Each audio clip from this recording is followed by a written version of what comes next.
Hello and happy 2020. That's the sound effect of the crowd goes wild. Hey everybody, this is Kim Coles. I am an actress, a comedian, an author, a speaker, a coach, and your friend here in the 2020 new year. Happy New Year to everyone. How was your new year so far? So as you're jumping in, aloha, Joseph. Are you from Hawaii? Or as my friend says, Hawaii. Are you from Hawaii and saying aloha? Hello, welcome. As you come in, share with a friend because I got some good stuff tonight. I got some really good stuff. So I've been doing this series for the last 4 days called Reflect, Accept, Connect.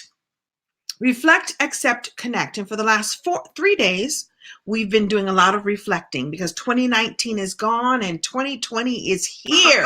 I am so excited. Hold on, we got a little feedback going on. A little feedback going on, but it's okay. Happy New Year. Oh, hello, Monique. Yes. Jennifer Joe, I see you. Hey, Crystal, I see you. I'm so excited. I'm so excited about the new year, and I'm so excited about what I have to share with you.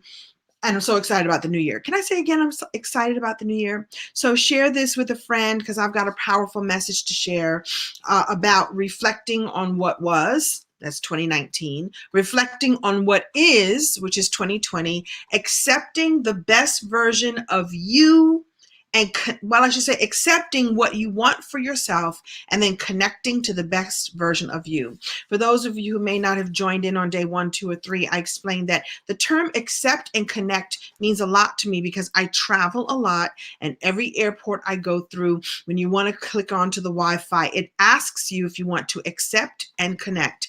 And when you accept what is, accept what you want, accept where you're going, and then connect, plug in to the dial in. No, I'm showing my age by saying dial in, not dial in, but connect to the best version of yourself. That's when all the good stuff happens. I see 217 people here so far.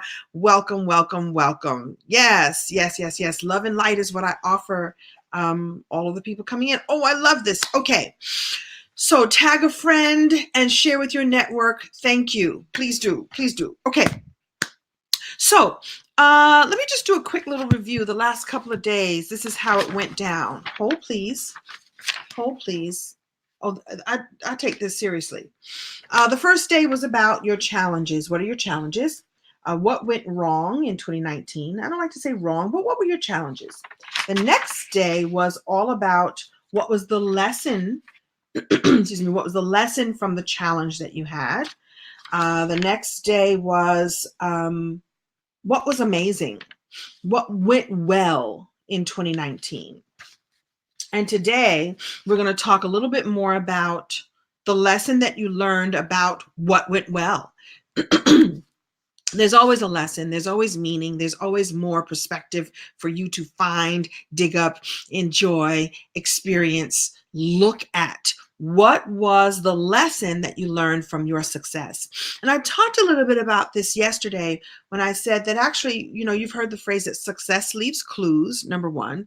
And number 2, when you experience your victories and really wear them as your badge of courage or as the most beautiful garment that you own in your closet. Like, don't you have something in your closet that fits you so beautifully? It makes you look good. People compliment you on it. When you wear it, you feel good and you look good. Well, that's what you can do with your successes and your victories. So often we get so bogged down in the stuff that goes wrong, and we replay the story over and over and over again.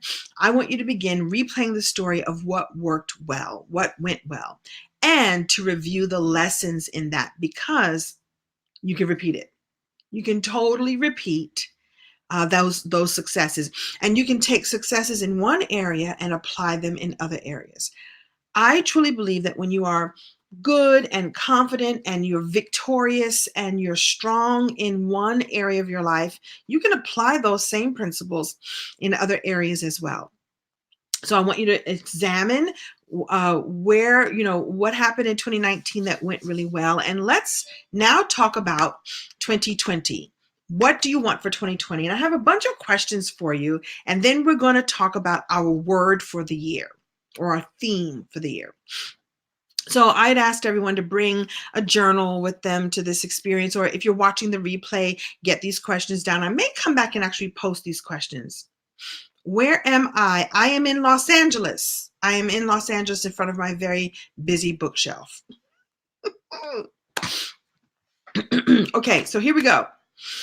I have some powerful questions for you that will get you thinking about your goals for this year. Now, look, it's January 1 right now, and the pressure is always on to have your resolutions. So first, let me ask you, how many of you here do have resolutions? Just say yes. Hey, Daryl Sledge, how many of you, yes, you have made resolutions?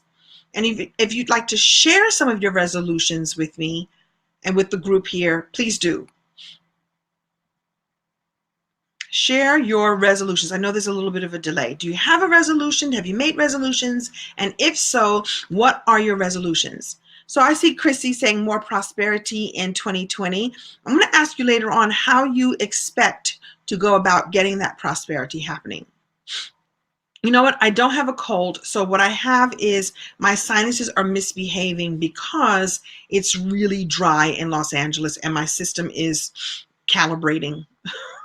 It's calibrating. I need to put on a humidifier. So I think it's my sinuses are just misbehaving because it's dry. And also I cleaned some part of my closet today. I think I kicked up a lot of dust. So you don't have resolutions, you have intentions. That's good. We're going to talk about that. That's good. Kiki says, yes, she has resolutions. Uncle Matt says, get a house, have more fun, to keep a habit tracker for positive habits. These are all great resolutions. Someone here, whoever that was, Plowdenise Honika, hit on something that was so powerful right then, that you have intentions, not resolutions. And I love that. Here's the thing. There's a lot of pressure at this time to have these resolutions, to make these huge declarations of what you will do and what you won't do and what you're gonna do. And a lot of us don't really even have plans in place on how to make those happen. So I do like the idea of having intentions instead. I also like the idea of making declarations and then making action items to go with it. That's the problem with resolutions. We make resolutions and then we don't have the action steps in place for them to happen. And so I'm going to ask you some questions that are going to help you think about these things, because it's great to say, I'm going to quit cigarettes. Well, it's great to say I want more prosperity in 2020, but do you have a plan in place to make that happen? This is the kind of stuff I like to do with people. I have clients that I work with and I help them see their goals with clarity. And then we put the action steps in place so that those goals and dreams and vision, 2020 vision, absolutely come true.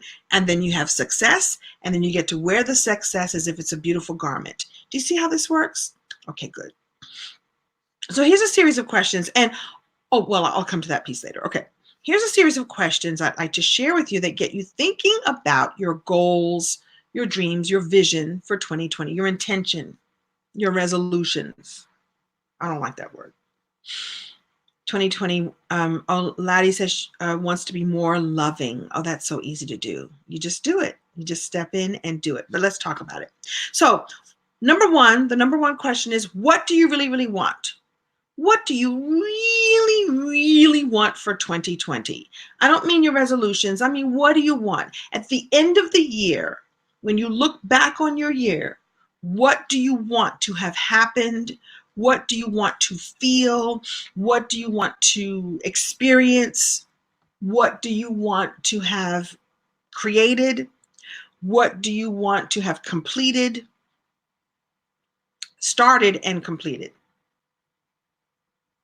At the end of 2020, when you look back, what what did your year look like? So the question now is, what do you really, really want? So Jennifer wants to finish school. You like 2020 vision? That's what it is. We got 2020 vision, child. What do you really, really want? Question number one.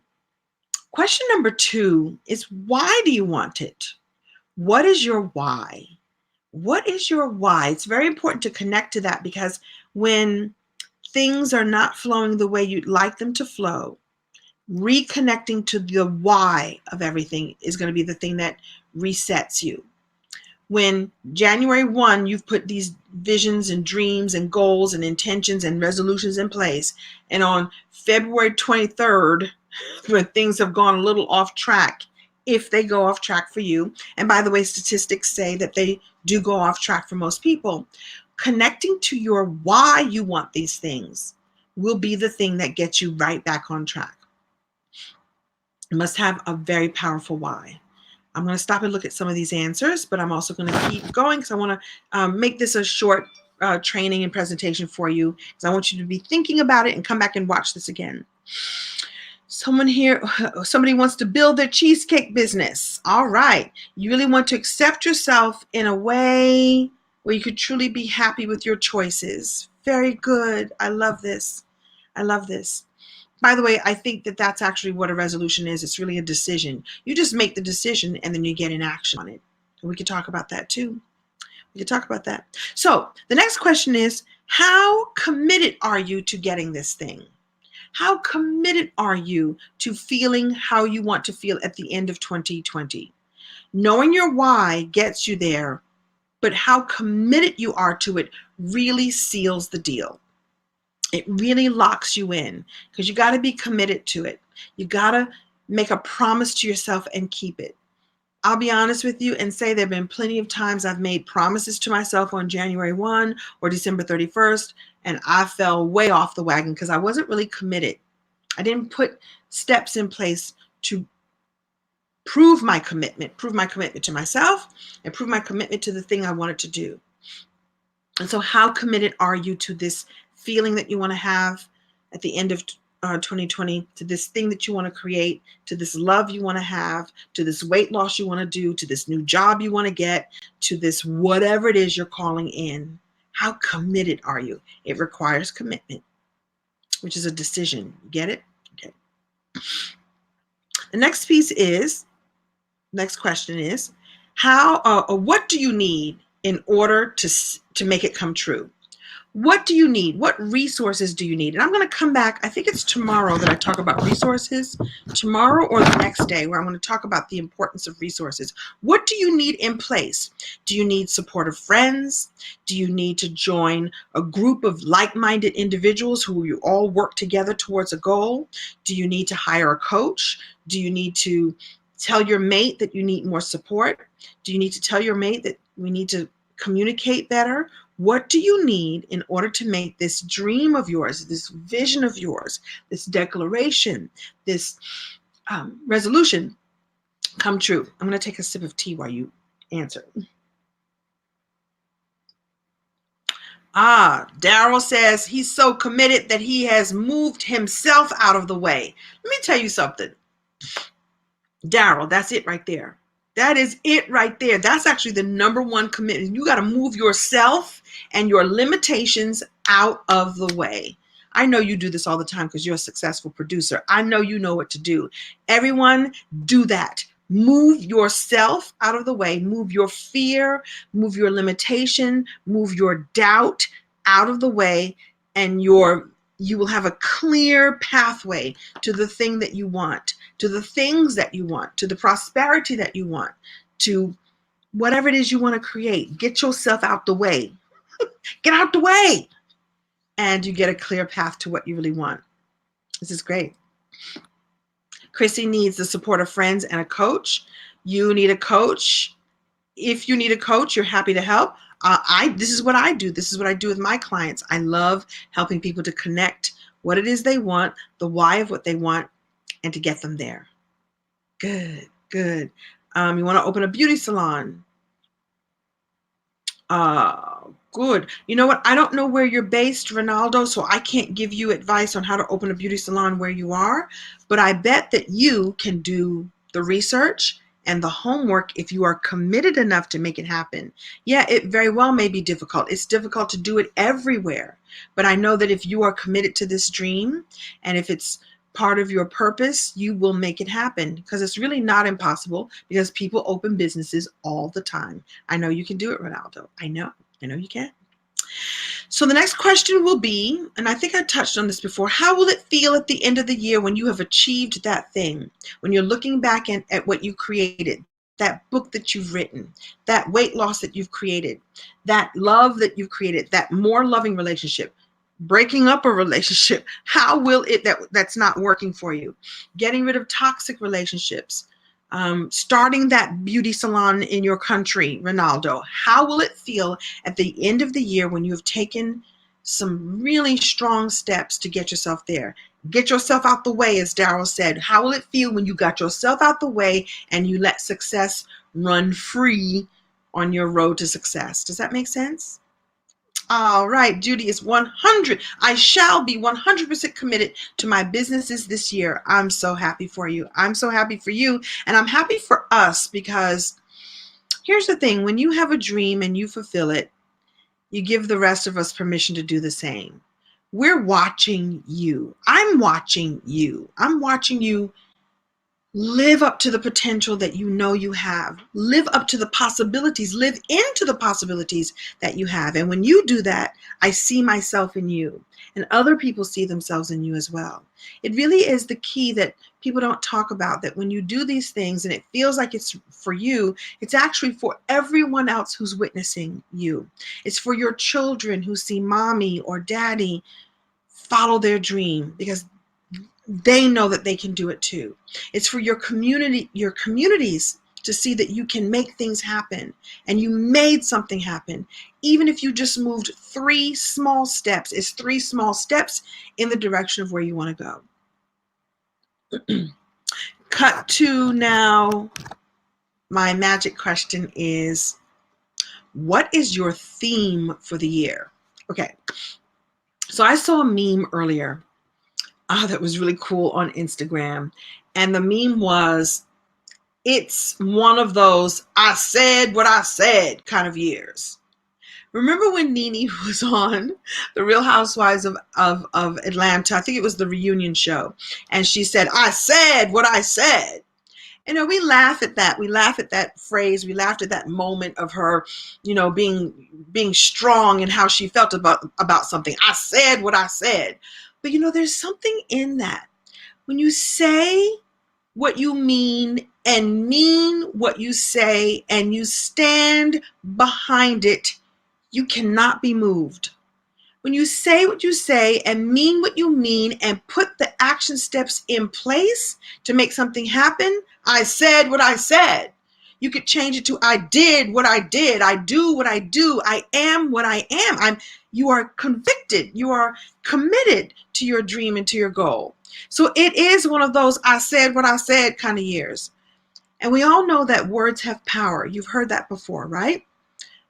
As you speak, you create, and you've heard this, these principles, these universal principles that our words have power. And so I would like you all to pick a word for the year. And some of you may have already done this before. This is going to be the word, the feeling, the emotion, the theme that you come back to all the time. Pick a theme for the year. Sometimes people choose one word. Sometimes people choose 3. This year, I've chosen one word, and I'll tell you what mine is after you tell me what yours is. Oh, I mean what I say. I say it is finished. Yes, Takara. Yes. Yes. What is your theme for 2020? You can give me one word or you can give me 3 words. I love that y'all are talking to each other. This is cool. Good. Cecilia, you're going deeper. Steadfast. Yes, Daryl. Enough, as in I am enough. I love it. Abundant. Openness. These are great words. Keep them coming. Keep them coming. Progression. I love it. Keep it coming. Keep it coming. Anyone else? Freedom. That was my word for last year. I couldn't remember last night what my word was. Freedom is actually one of my pillars I stand on all the time. I love freedom. Unlimited. Grace, coherence, and fun. Determination. Happens. Okay. Truth. Freedom. I love it. Deeper is your word. Yes, Miss Cecilia. Yes, yes. I love this. I love this. When you connect to that word, so I really want you to emblazon that word in your heart. If you need to write that word and post it up on your vision board or on your mirror, your bathroom mirror, so that you're constantly remembering your word for the year. Just do it. All is possible. Consistently consistent. Yes, yes. Finish. Yes, yes. I love it. So the word that I've chosen, consistency, I see you. Determination, I see you. Clarity, self-care, and connect. Connection is one of my favorite words. Fabulous is a good word too. My word for the year is powerful. I wanted to choose a word that I could use in many different areas in many different ways. So I'm choosing the word powerful. And this is how I'm planning to use it. When I'm unsure of something or unsure of myself or unsure of my abilities in some way, I'm going to ask myself, am I being powerful here? It doesn't mean that you can't question, can I be better? Can I grow? Can something be better? Can I do something in a better way? But if I ask myself, how can I remain powerful? It means that I now have access to go and get the information I need to be good at what I want to do. When I'm having an emotional issue and I'm feeling sad or depressed or mad at something, I'm going to ask myself, is this the most powerful choice I can make for myself right now? And that's going to help me cycle through whatever it is I'm going through and go, no, no, no, I'm going to choose to be the most powerful I possibly can. I have a good friend who always asks, am I being the light right now? Am I being the light? Am I looking for the lesson? These are the ways that you choose to be powerful. So if anybody wants to share that with me, you're welcome. We're going to share it together. It's how will I be more powerful for 2020? So I'm planning on going on a health journey. Um, I'm going to vulnerable share here. I got some tests and there's some numbers that need to shift, mostly my weight. How am I going to be more powerful? By not eating an entire bag of potato chips, which by the way is my comfort food. I don't need a whole bag of potato chips. I don't need nary a potato chip in order for me to be powerful. I'm going to make more powerful choices every day and in every way. I want you to, I see believe, I see commitment, I see courageous, I see focused. All of these words are now your theme for the year. So at the end of the year, you can say, I said what I said. And actually, you can say, I lived the way I wanted to live. I made a promise to myself and I kept that promise. I said what I said. I said powerful. You said movement. You said focus. You said courageous. You said unlimited. You said happiness. You said positivity. You said yielding, expecting, and surrendering. You said what you said, and now you got to do it. Now you got to do it. All right, so that was my message today for 2020 in the Reflect, Accept, and Connect series. See, in my head, I hear an echo. So this is how it goes. Reflect, reflect, accept, accept, accept, and connect, connect, connect. I actually need like a sound effect or something more, something. So I just make it up myself. Powerfully. I hope you enjoyed today. Please share with your friends. I will come back tomorrow with some more techniques on how to even deepen the work that we've been doing all along. Please feel free to go back and watch all those videos if you haven't seen them yet. They all kind of fit together in a beautiful mosaic or beautiful puzzle of the things that we need to powerfully choose who we want to be in 2020 and beyond. Everybody keeps saying this, and the reminder that this is a new decade is huge to me. There's nothing but possibility. There's nothing but clear skies ahead of you if you choose it to be so. You get to decide powerfully what your theme will be and how you will step into it and be the best version of yourself. So, happy 2020. I will see you tomorrow. Thank you so much for joining me. Thank you. Thank you. Thank you. Thank you. I feel the love, and I will see you tomorrow. Share this with a friend. 2020 is your year. This is your year. It's your year. Take it. It's yours for the taking.